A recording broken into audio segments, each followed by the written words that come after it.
Recordemos lo que sucedió en el Congreso la semana pasada. El Congreso ha aprobado poder denunciar al expresidente Martín Vizcarra por el caso conocido como Richard Swing. Y justamente Richard Swing, o al menos ese es su nombre artístico, es nuestro primer invitado el día de hoy. Richard Cisneros, conocido artísticamente como Richard Swing, y también investigado por el caso que lleva su nombre. Es quien tengo acá a mi izquierda, primer invitado. Richard, buenas noches, gracias por acompañarnos. Muy buenas noches, Pancho. Qué gusto conocerte. Bueno, estoy aquí para, en primer lugar, conocernos, informar con toda la verdad y que podamos, pues, llegar a descifrar muchas dudas, ¿no? Muchas dudas, creo que todavía siguen en el aire, todavía por aterrizar. También nos acompaña el abogado de Richard Cisneros, Richard Swing. ¿Cómo prefieres que te llamen? ¿Richard Swing, Richard Cisneros? En realidad a mí me da igual porque mi nombre de pila es Richard Cisneros, pero el nombre con el que he conseguido tener 30 años, más de 30 años como artista es Richard Swing. Vivo orgulloso de los dos nombres, así como tú quieras. Perfecto. Llámame Richard, ¿no? Juan Varías, el doctor Juan Varías. El doctor en Derecho Juan Varías, por supuesto. Así es, una eminencia. Quien está acá como representante legal del señor Richard Swing. Bien, Richard, cuando tú has seguramente escuchado que se va a denunciar finalmente o que van a poder denunciar finalmente al señor Martín Vizcarra por un caso que lleva además tu nombre, ¿cómo lo has percibido tú? Esta información como... Es extraño, yo digo, regresó el show del Arcón. ¿Por qué? Porque retomando el comienzo de todo esto, todo empieza por un supuesto UCB que llega por obra y gracia del Espíritu Santo a la puerta del señor Alarcón. Y hoy por hoy, ya bajo el peritaje que tenemos en peritaje pericial forense, sabemos que ese audio ha sido editado. ¿Cuál audio? El audio de Caso Swing. Pero... Mi audio. El audio... Hay 4 audios. Sí, claro. Hay 4 audios que, mira, ni siquiera la Fiscalía se ha puesto a pensar cómo llegaron 4 audios de diferentes locaciones a estar en un solo UCB. Entonces, bueno, es una pregunta que la Fiscalía deberá resolver. Alguien ha tenido que preparar ese UCB, porque si hubiese sido solo uno de un solo lugar, llegaba, pero fueron audios hechos en Palacio de Gobierno, audios hechos con el abogado de Karen Roca, que ese entonces era el señor Fabio Noriega. Claro, pero cuando tú te has enterado de que ahora van a poder denunciar al señor Martín Vizcarra, ¿tú tienes una relación con él? ¿Ha mantenido una relación de hace algún tiempo? Si han sido personas cercanas, imagino que puede chocar un poco, ¿no? Cuando ves a una persona... Yo quiero en primer lugar dejar algo muy en claro. Sí. Yo al señor Vizcarra lo conozco solo de la campaña. Él nunca ha sido amigo mío. ¿Nunca han sido amigos? Nunca hemos sido amigos. Yo no conozco su casa. Yo no conozco ni su casa de San Isidro, ni su casa de Moquegua. Nunca lo he conocido como un periodista que escribió un libro, dijo que yo lo conocía desde Moquegua. ¿Nunca se conocieron? ¿Sabes que no conozco Moquegua? O sea, también hay que determinar que la palabra conocer a veces es muy amplia, ¿no? Digamos, si... Nunca lo había visto. Nunca lo habías visto, así siquiera, es sencillo. ni siquiera. Porque uno puede, digamos, como yo ahora contigo, es la primera vez que te veo en persona, si me preguntara mañana, oye, ¿conoces a Richard Swing? Yo diría, bueno, lo he conocido en una oportunidad. Correcto. Eso no significa que nos conozcamos o que seamos amigos. La relación que has tenido tú con Martín Vizcarra en este tiempo, tú dices que netamente profesional.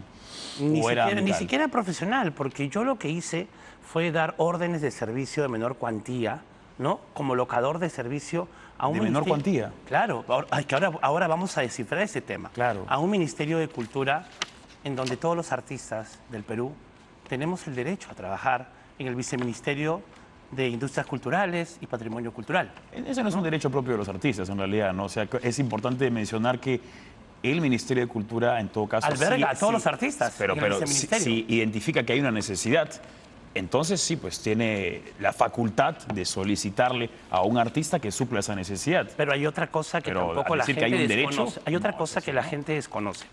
Quien habla es deportista calificado de alto nivel, DECAN. Y por ley del deporte 3995, tenemos derecho para trabajar en cualquier ministerio, en cualquier región. Entonces, es un derecho ganado que yo tengo porque yo representé al Perú en varios torneos sudamericanos, panamericanos, bolivarianos, mundiales. Y ¿En qué deporte? Voleibol. Y tuve el honor, ¿no?, de poder traer medallas para el Perú, medalla de plata, medalla de bronce a nivel sudamericano y a nivel bolivariano. Es por eso que tengo la categoría de decán reconocido por el Ministerio de Educación. Y entonces, por ese tema, yo tengo derecho inmediato para poder trabajar en cualquier ministerio donde se haga cualquier gestión cultural o deportiva. Bien. Incluso en el IPD y el Ministerio de Educación. Pero lo que hizo la Contraloría, que a fin y al cabo es el ente con mayor capacidad que tuvo que yo para determinar si es que hubo o no una irregularidad, es que identificaron algunas cosas que llaman la atención, ¿no? Que habías utilizado recortes de periódicos para validar tu CV, o que habías utilizado menciones en las cuales habías aparecido en tal o cual programa de televisión. Pancho, mira. Es la Contraloría, es la Contraloría, al fin y al cabo. ¿Cómo te agradezco esa pregunta? Es la Contraloría, al fin y al cabo, la que porque determina recordemos esto, ¿no? quién había sido el excontralor. Fue el congresista Alarcón, que hoy por hoy me está a punto de ir preso, ¿no? Pero eso... y se está demostrando su enriquecimiento ilícito. ¿Qué pasa? Alarcón tenía sus antenas y ellos querían, como sea, dar un golpe de Estado disfrazado de vacancia y querían utilizar el suscrito. ¿Para qué? Para lograrme, para tenerme como peldaño para lograr esto. ¿Alarcón quería dar un golpe de Estado? Sí, ¿sabes por qué? Porque Alarcón se reunió conmigo. Pero hoy día te voy a dar ese detalle. Ajá. Con todo su staff. ¿Cuándo Me se reunió contigo? En el Congreso 2 veces. ¿Y sabes quién me llevó al Congreso? ¿Recuerdas el año o el mes? En el momento de la investigación. Porque ellos me decían a mí algo, me mandaban toda la comisión, todos sus asesores, todos han desfilado por la puerta de mi casa. ¿Ellos quiénes?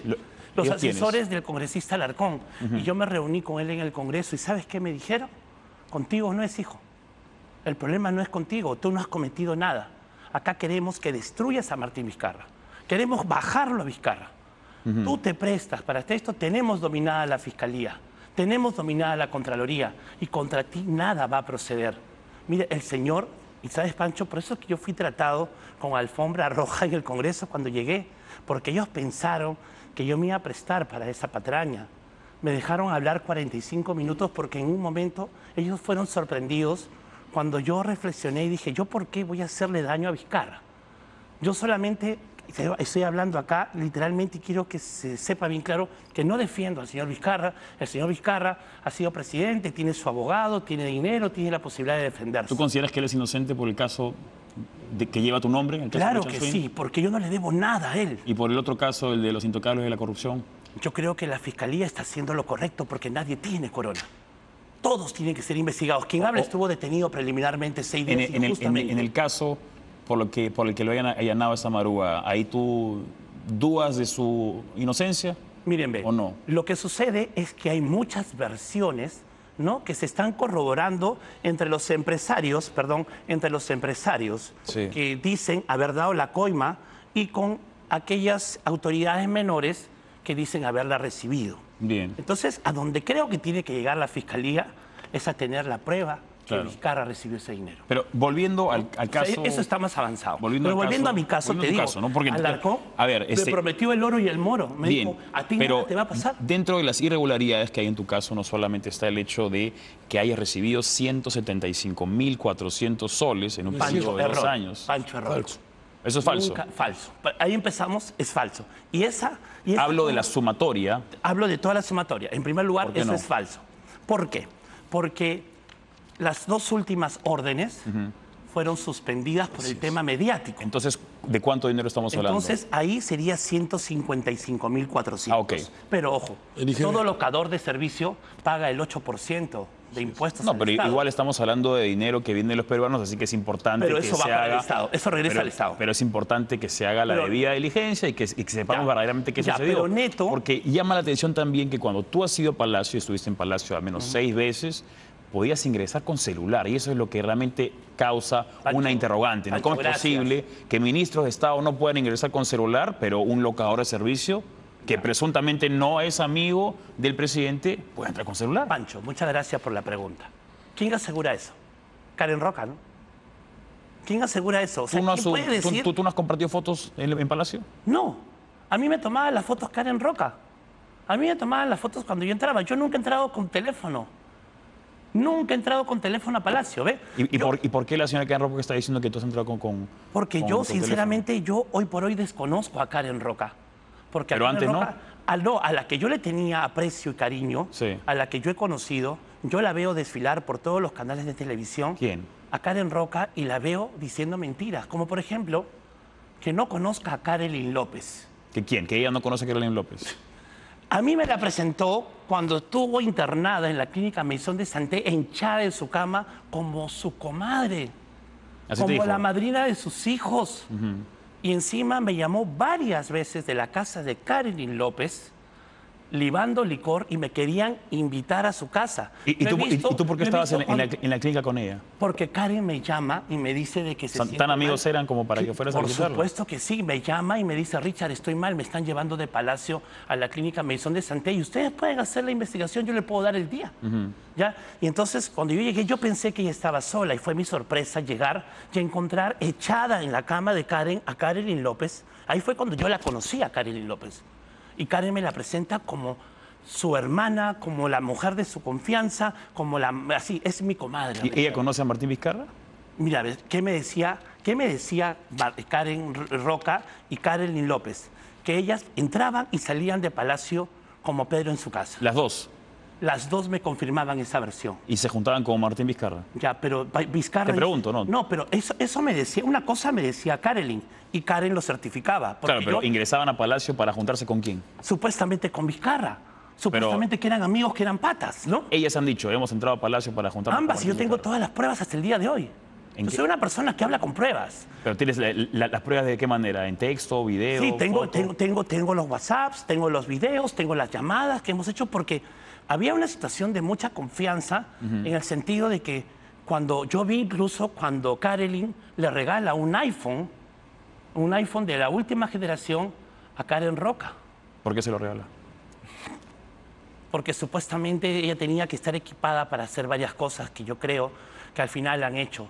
Yo tengo esta suspicacia, porque sale un audio en ese tiempo donde se dice que Karen Roca le hacía las preguntas a la fiscal Huachillo que llevaba mi investigación, marcando supuestamente una hoja de ruta, ¿no? Entonces, mira, qué peligroso es eso. Hay otro audio que está, y te los voy a pasar, donde dice, Karen le dice a Fabio Noriega, no le vayas a decir a Richard quiénes son tus testaferros, no le vayas a decir tu nombre, porque hoy día voy a hacer una revelación aquí. A ver. El señor Fabio Noriega me busca a mí por encargo de Karen Roca.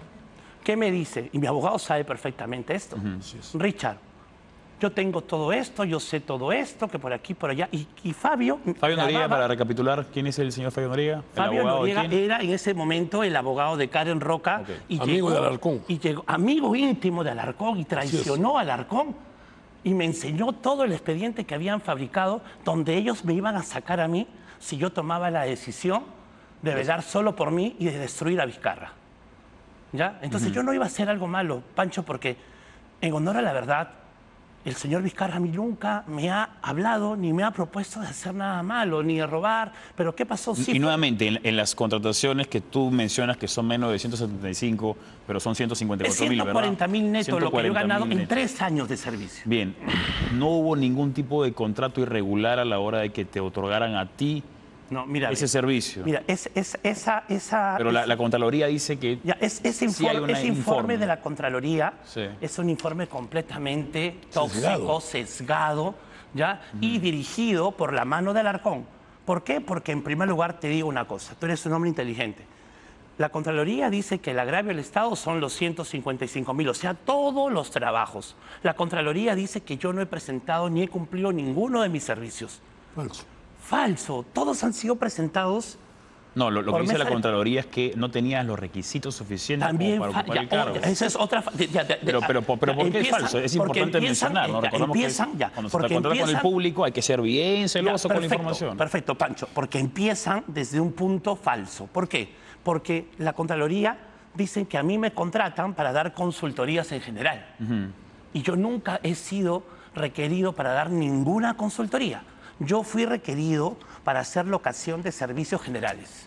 Pero eso artísticos, culturales, que son distintos los requisitos exigentes que el ROF y el MOF del Ministerio te exige para contratarte. Pero cuando te contratan para consultoría, tus trabajos? ¿Cantos, bailes? Conciertos, producir concursos de talentos, competencias deportivas, culturales. ¿Producir concurso de talento entre quiénes? Entre los participantes, de todas las áreas, de todas las áreas del Ministerio de Cultura.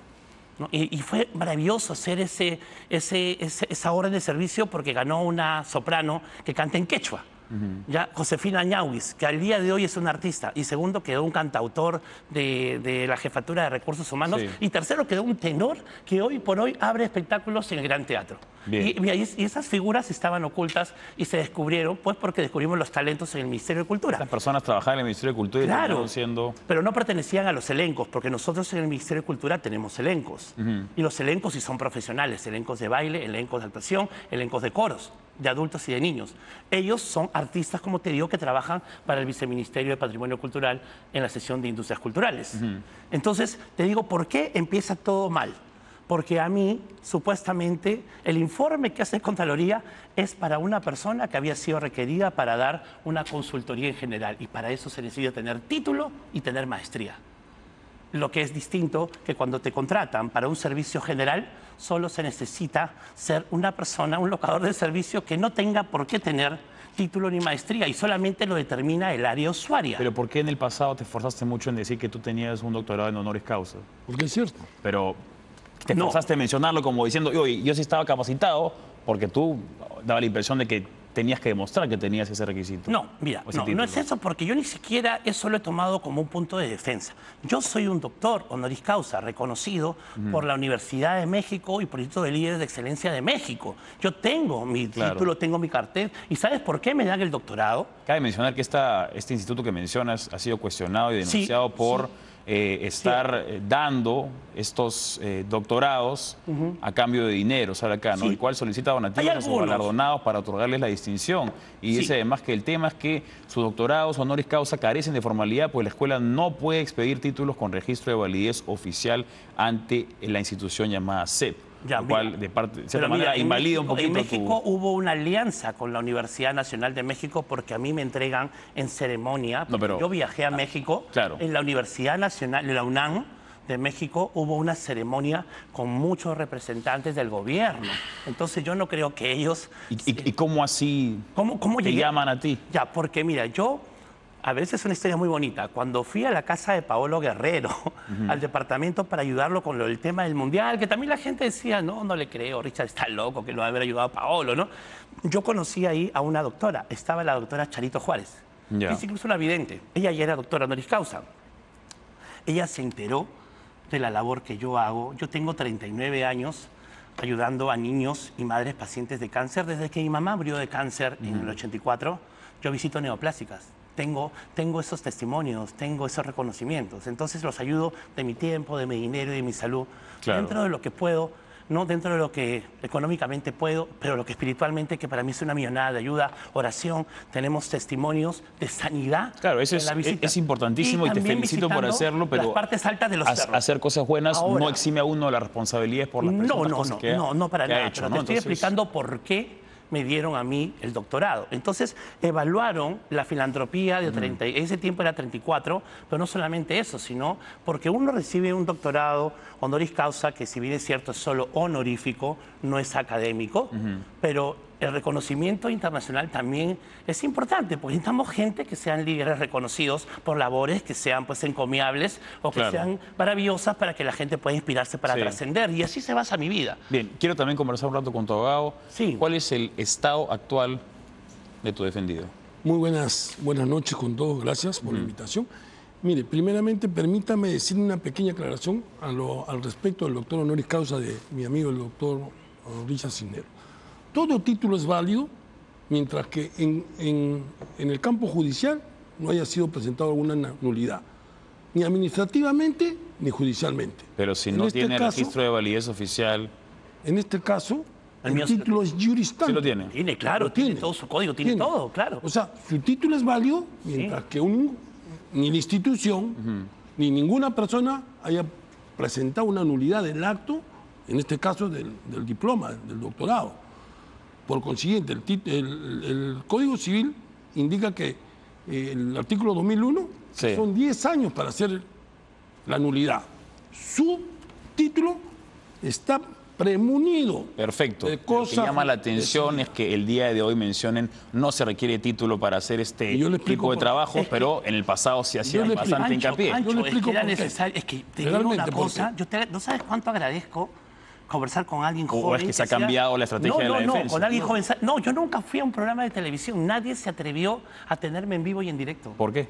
Porque nadie quería, todos hacían los reportajes, ¿no? Los documentales, y sabes qué, sacándome bailando de amanerado, como si yo fuera un maricón vulgar. Trataban de ridiculizar mi trabajo No tiene artístico. nada que ver con el trabajo que Ponían realizas, FF, ponían aceleración a todas mis canciones, y así trataban de hacerme una imagen de burla, y trataron de burlarse de todos los estudios que tengo, y estuve ridiculizado, y todo apareció lamentablemente como un reportaje de un programa, de una comunicadora que en lugar de ser una comunicadora sensata, seria, neutral, se convirtió en una artillera política que estaba encargada también de dar este golpe de Estado disfrazado de vacancia. Permíteme, Richard.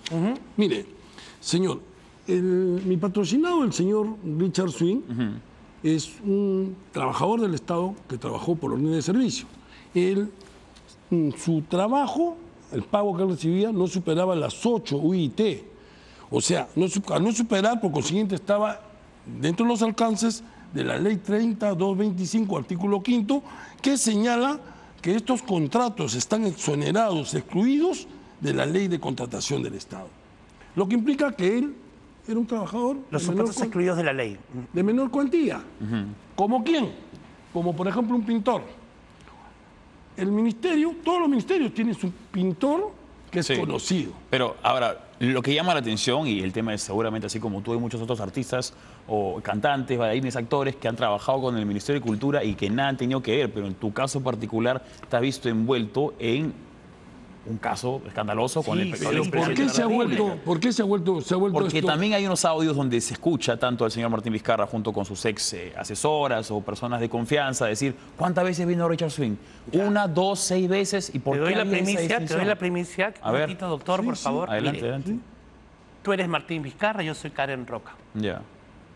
Yo, Karen Roca, sé que Richard Cisneros ha entrado solo 2 veces a Palacio. Pero como Karen Roca quiere a su papá, le dice, papá, Vizcarra, papá Martín, tenemos 7 correos de entradas de Richard Cisneros. Entonces Vizcarra dice, ¿perdón? Y eso está, yo que recuerde, será 1 o máximo 2 veces que él ha venido acá. Y Karen Roca le dice, no, papá, son 7 correos.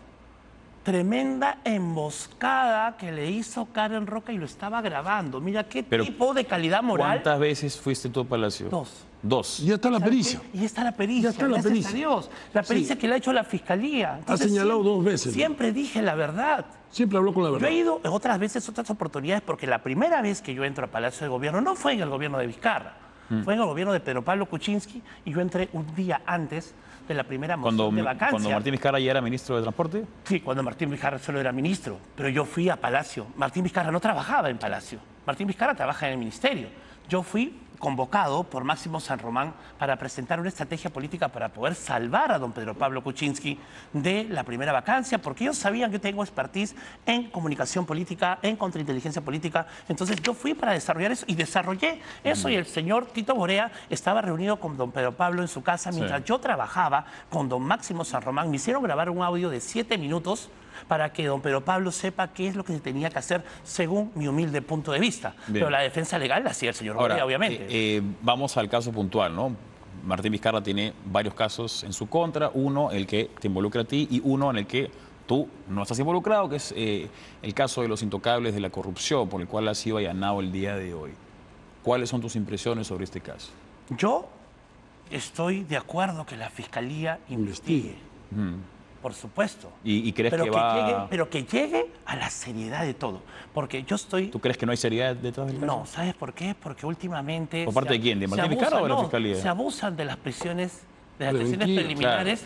Mira, en mi caso... Pero hemos encontrado más de Pancho, 750.000 soles. si me en permite, efectivo. Richard, Pero un ratito. Las pruebas están ahí. Antes de pasar a eso, yo quisiera Personas que diciendo- el doctor Varías hable sobre el tema por qué lo que me están imputando no es delito, por favor. Eso A ver. para mí es vital. Vamos a ver. Mire, amigo Pancho, aquí las cosas prácticas se ven así. Se le acusa, según la Fiscalía, a mi patrocinado, el señor Cisneros, de un presunto. Primero, lo acusaron de colusión agravada. Sí, enriquecimiento O sea, ¿por qué lo acusaron de colusión agravada? Porque es el delito más grave con lo cual se permitía y podían allanar la vivienda del señor Cisneros, que 2 veces la allanaron y nunca encontraron nada.